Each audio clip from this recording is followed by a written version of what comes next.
We want you to plan for success. Welcome to Planning Matters Radio. Peter, really good to see you. Today we're talking about 3 RMD changes for 2023. So we're going to break down the key changes to required minimum distribution rules that went into effect January 1st. And the first one, of course, it's hard to keep up with all these changes. We did recently talk about Secure Act 2.0, but in Secure Act, the original in 2019, the starting age has increased yet again. What do we need to know? Yeah, well, it seems like the government and the IRS are also a little confused. There was a lot of gray area here, and it's a classic example of we have to pass it to see what's in it, and then we have to live it and make mistakes with it to define what it really means.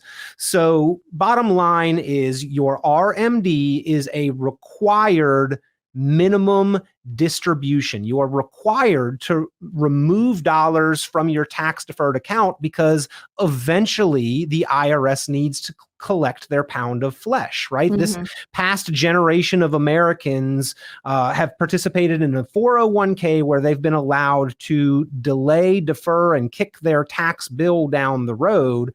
Some of us end up in retirement not really needing the money, but you have an unpaid bill and liability to the IRS they require minimum payments on. And so they have been pushing this back a couple years over the last several years. The Secure Act original version 1 was passed in 2019, and now the Secure Act 2.0 was passed at the end of 2022, and it pushed that required minimum distribution so that the IRS could collect their tax dollars back. It was 70.5, then it was 72, and now it's 73. Eventually it'll be 75. But which year those are defined as moving is still kind of up in the air, and I think they'll come back and make a stricter definition when it eventually does move to 75. But just because you can continue to defer, Erin, I'm not sure that means that you should continue to defer if you are truly a proactive planner trying to do the best thing for you and your family's financial future. Probably talk a little bit more about that. Always about those strategies. All right, the second change here, this one is kind of good news, right? The penalties if you miss those RMDs, they're lower.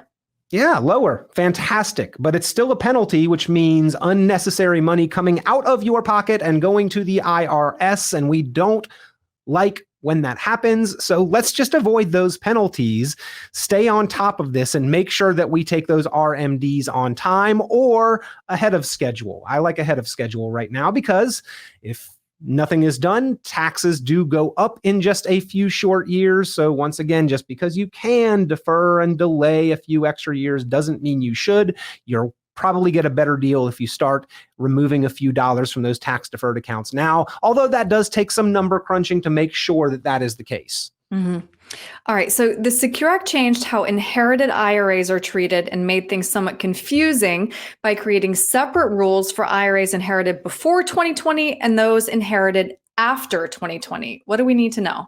Right. Yeah. If you inherited an IRA prior to January 1st, 2020, then you're under the old rules, right? And when the government changes the rules, what they do is they grandfather in people who did certain things under the old set of rules and say those rules still apply to you, but January 1st, 2020, new rules went into effect. So anybody who inherited an IRA after that point in time has to liquidate that account with just a few exceptions within 10 years. And those are called eligible beneficiaries. Those exceptions, you need to check your specific set of circumstances to see if one of those rare exceptions does apply to you. But most people who have an inherited IRA that was maybe saved by their parent or grandparent and passed to them have to liquidate that account within 10 years.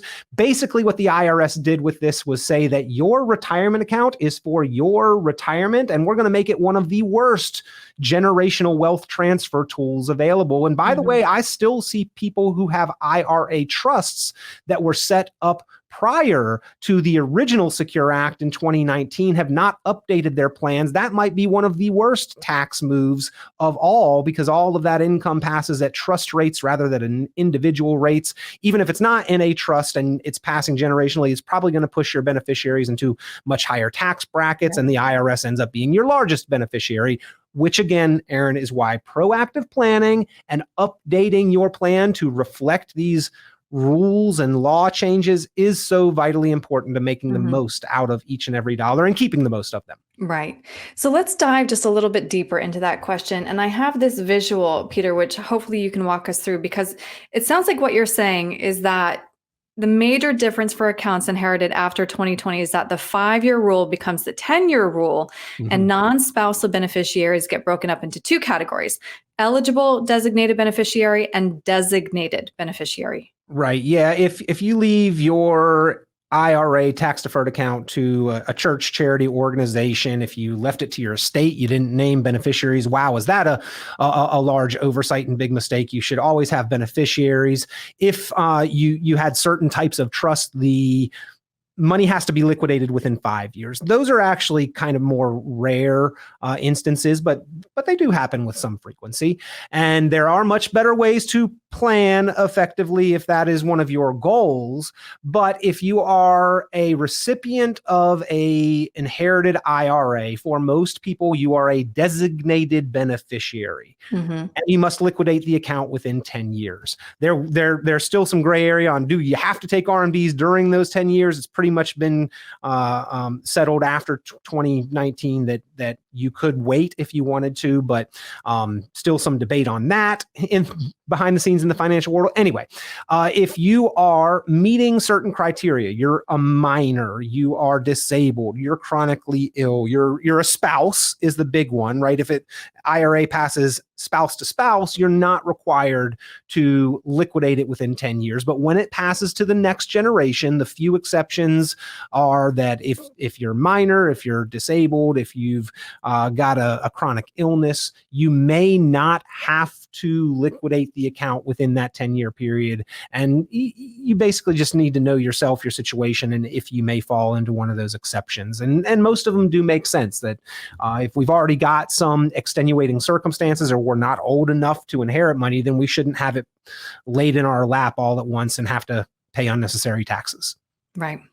So, of course, you can correct an RMD mistake, but it's still best to avoid those missteps. So is there any advice for someone who's close to that RMD age, or any steps that they should be taking right now? Well, so I've had people that I've heard from that turned 72 this year that said, my tax preparer, my accountant, my CPA told me I need to take my RMD this year. And I informed them that no, the laws have actually now changed. Make sure that your tax preparer, accountant, or CPA is aware of the new updated rules that say you don't technically have to until the year that you turn 73. So if you are turning 73 this year, that is something you'll need to do. But if you're turning 72, you have an extra year. But once again, Erin, just because you can defer doesn't make it the best thing for you. So we may want to consider a more proactive tax management strategy where we are taking some distributions in the form of a Roth conversion or a withdrawal.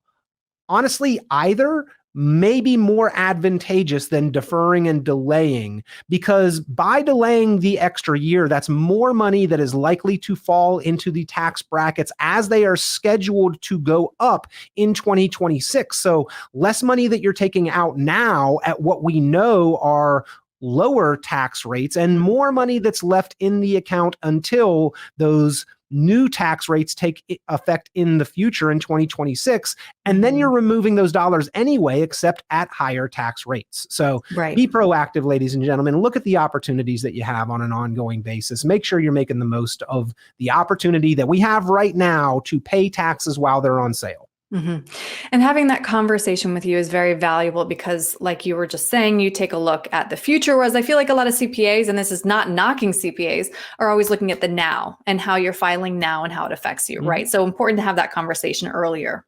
Absolutely. No, I love CPAs and accountants. They provide financial service and support that I don't personally handle that is absolutely necessary in putting those documents together. But by nature, that's a historical event. You're looking back at the income that already happened last year, and there's very limited, select few opportunities that you have to control what's already happened. You can make, new IRA, spousal IRA contributions to control tax from last year, or maybe Roth contributions might be a better move. But as far as tax planning, looking forward to this year and the years to come, there are lots of opportunities and a whole lot that we can do to better control that tax bill. And sometimes, Erin, this is several hundreds of thousands of dollars we're talking about with realistic expectations of life expectancies and rate of returns and what tax rates look like. It is a big move, and it's not what you make, it's what you keep. Being efficient with taxes usually is as effective as shooting for higher returns, but involves significantly less risk. Boy, I think we perked up a lot of ears with that, Peter. What's the best way to reach you if somebody would like to have that conversation with you? Give us a call at Richon Planning, 919-300-5886, 919-300-5886. You can go online, RichonPlanning.com. It looks like RichonPlanning.com. It's my last name, Peter Richon. You can email me, peter@RichonPlanning.com. And I always appreciate you giving me the opportunity to give that contact information out there for proactive planners and savers and investors. Me too. All right, Peter, thank you. Thank you. This has been Planning Matters Radio. The content of this radio show is provided for informational purposes only and is not a solicitation or recommendation of any investment strategy. You are encouraged to seek investment, tax, or legal advice from an independent professional advisor. Any investments and/or investment strategies mentioned involve risk, including the possible loss of principal. Advisory services offered through Brookzone Capital Management, a registered investment advisor. Fiduciary duty extends solely to investment advisory advice and does not extend to other activities such as insurance or broker-dealer services. Advisory clients are charged a quarterly fee for assets under management, while insurance products pay a commission, which may result in a conflict of interest regarding compensation.